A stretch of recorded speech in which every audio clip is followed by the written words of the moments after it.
आइए बताते हैं आपको महाभारत काल के एक ऐसे योद्धा के बारे में जो अकेले ही महाभारत के युद्ध में विजय प्राप्त करने में सक्षम था। इस योद्धा का नाम है बर्बरीक।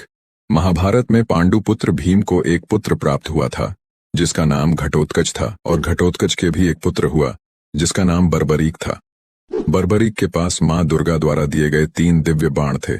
उसकी दादी हिडिंबा ने उसे भगवान श्री कृष्ण के पास द्वारका भेजने का निर्णय लिया था। बर्बरीक को शिक्षा देने के लिए भगवान श्री कृष्ण ने उसे गुरु विजय सिद्धसेन के पास भेज दिया था।